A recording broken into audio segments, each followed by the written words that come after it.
Hi friends, అందరికీ నమస్కారం అండి. తెలంగాణ రాష్ట్ర వ్యాప్తంగా ఉన్నటువంటి ఆసరా చేయుత పెన్షన్ లబ్ధిదారులకు సంబంధించి ప్రభుత్వం నుంచి ఇప్పుడిప్పుడే ఇంపార్టెంట్ ఫ్లాష్ అప్డేట్ రావడం జరిగిందండి. చాలామంది ఎదురు చూస్తున్నట్లుగానే తెలంగాణ రాష్ట్ర వ్యాప్తంగా పింఛన్ల పంపిణీకి సంబంధించి ఎప్పటి నుంచి ఇవ్వబోతున్నారు, అదేవిధంగా కలెక్టర్లకు కూడా కీలక ఆదేశాలు అయితే ఇవ్వడం జరిగిందండి. సో ఆ వివరాలు ఏంటనేది కూడా వీటిలో తెలుసుకుందాం.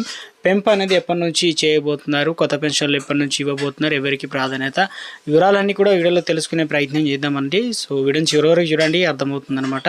చిన్న అప్డేట్ అయితే వచ్చిందనమాట. సో ఎందుకంటే ఆర్బీఐ సంబంధించి ఇక లోన్లు అనేది తప్పనిసరి తీసుకుంటాను ఏదో ఒక అవసరానికి. ఎప్పటి నుంచి అయితే లోన్లు కిస్తీ కట్టలేని వాళ్ళ మొబైల్ కావచ్చు, ఫోన్లు కావచ్చు, ల్యాప్టాప్లు కావచ్చు, ఇవన్నీ కూడా పని చేయకుండా బ్లాక్ చేయాలని చెప్పేసి ఇక బ్యాంకులను అనుమతించకూడదని ఆర్బీఐ ప్రతిపాదించింది అనమాట. సో ఇలా చేయడానికి వీల్లేదని చెప్పేసి ఇక డబ్బులు వసూలు చేయడానికి అడ్డుకట్ట వేసేందుకు కానీ ఈ నిర్ణయం, అంటే సంబంధిత మొబైల్ ఫోన్, ట్యాబ్లెట్లు కావచ్చు కొనుగోలుకు సదరు బ్యాంకుల్లో నుంచినంత మాత్రాన షరతుతో కూడిన మినహాయింపు, మీరు పైసలు కడితేనే ఫోన్ పనిచేస్తుంది, ల్యాప్టాప్ పనిచేస్తుంది చెప్పడం కూడా సరికాదని. ఇలాంటి పరికరాలు లోన్ ఈఎంఐ బాకీ పడిన 90 రోజుల్లో దాటిన నోటీసులు స్పందించకుండా ఫోన్ ఫీచర్లు బ్లాక్ చేయవచ్చు. అయితే బ్లాకింగ్ సమయంలో ఇంటర్నెట్ను, ఇన్కమింగ్ కాల్స్, ఎమర్జెన్సీ ఎస్ఐఓస్ ఏదైతే ఉందో ప్రభుత్వ నోటిఫికేషన్లు వంటి అత్యవసర సేవలు నిలిపివేయడం వీల్లేదనమాట.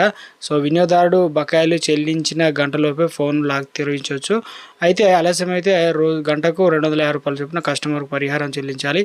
సో ఇక ఇది సంబంధించి ఇక మొత్తం మీద అయితే సోషల్ మీడియాలో బూతులు తిట్టడం కావచ్చు, మితిమీరిన కాల్స్ చేయడం, కఠిన పద్ధతులను రికవరీ ఏజెంట్లు వాడకూడదని చెప్పేసి కూడా తాజాగా ఆర్బీఐ నుంచి ఒక గైడ్లైన్స్ అయితే ఇచ్చారనమాట. సో ఈఎంఐకి సంబంధించి అప్డేట్ అనేది ఇచ్చే ప్రయత్నం అయితే చేయడం జరిగిందండి. ఇక మరొక అప్డేట్ అయితే ఇచ్చారు. తెలంగాణ రాష్ట్రంలో ఇక గుడ్ న్యూస్ చెప్పారండి. నాది ఒక స్మాల్ రిక్వెస్ట్ అండి, ముందుగా వీడియోస్తున్న ప్రతి ఒక్కరు కూడా లైక్ చేయండి. సో రాష్ట్ర ప్రభుత్వం నుంచి 2 లక్షల పెన్షన్లు ఏదైతే ఉన్నాయో దాదాపుగా ప్రభుత్వం ఇవ్వడానికి అన్ని ఏర్పాట్లు అయితే చేసిందనమాట. దీనిలో వచ్చేసి జూన్ 2 తారీఖున దాదాపు 2 లక్షల మందికి కొత్త పెన్షన్లు మంజూరు చేసేందుకు కూడా ప్రభుత్వం ఇప్పటికే సిద్ధమైనట్లు తెలుస్తుంది. ఇందులో ఒక అప్డేట్ అయితే ఇచ్చారు.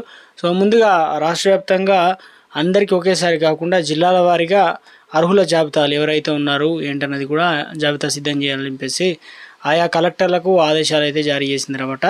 సో ఇందులో మొదట ఎవరికి ఇస్తారంటే మొత్తం 11 రకాల పెన్షన్లు చాలామంది అయితే ఉన్నారు. మొదటి ప్రాధాన్యత దివ్యాంగులకు ఇస్తారు, తర్వాత వచ్చేసి వృద్ధులకైతే ఇవ్వడం జరుగుతుంది, తర్వాత వచ్చేసి వితంతులకు ప్రాధాన్యత ఇవ్వాలని ఇలా ప్రభుత్వం 1 by 1 అయితే సూచించడం అయితే జరిగిందనమాట. సో ఇప్పటికే రాష్ట్ర వ్యాప్తంగా కూడా మనకు ఫేషియల్ రికగ్నిషన్ ద్వారా ఎఫ్ఆర్ఎస్ అని కూడా అంటాం కదా, ఫేషియల్ రికగ్నిషన్. సో అందుకని చెప్పేసి వారికి 43 లక్షల మందికి ప్రత్యేకంగా యాప్ అయితే ఇచ్చారు. గ్రామ పంచాయతీల్లో అయితే, గ్రామాల్లో అయితే పంచాయత్ సెక్రటరీ, పట్టణాల్లో అయితే వార్డు అధికారులు. సో వీరంతా కూడా యాప్లో అయితే మనం ఖచ్చితంగా ఫేస్ అథెంటికేషన్ అయితే కంప్లీట్ చేసుకోవాల్సి అయితే ఉంటుందన్నమాట. వచ్చే నెల వరకు అయితే ఉంది కాబట్టి నెల రోజులు కంప్లీట్ చేయకపోతే సో నెక్స్ట్ నెల నుంచి మనకు ఎవరైతే అనర్హులు, అంటే జాబితాలో అనర్హులుగా తేలుతారు కాబట్టి చనిపోయిన వారి పెన్షన్లు, వీటిని డబుల్ పెన్షన్ తీసుకున్న వారందరినీ తొలగించడం అయితే జరుగుతుందని చెప్పేసి. సో మరోవైపు మృతుల జాబితా నుంచి తొలగించనుందనమాట. కొత్తగా పెన్షన్లు 2 లక్షల పెన్షన్లు అనేది ప్రభుత్వం ఒకేసారి అయితే మంజూరుకు సిద్ధం కావడం జరిగింది.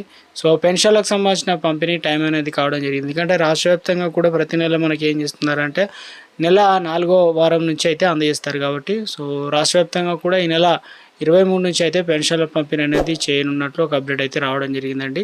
సో ఎంత మొత్తాలు ఇవ్వబోతున్నారు ఏంటంటే ఇప్పుడు తెలంగాణ రాష్ట్ర వ్యాప్తంగా వచ్చే నెల కొత్త పెన్షన్లు అయితే ఇవ్వనున్నారు కాబట్టి ఈ రకంగా చూసుకున్నట్లయితే ఇటీవల కాలంలో ఆర్థిక బడ్జెట్ బట్టి 500 రూపాయలు పెంచి ఇవ్వడానికి ప్రభుత్వం అన్ని ఏర్పాట్లు చేసినట్లు తాజాగా అప్డేట్స్ అయితే రావడం జరిగిందండి.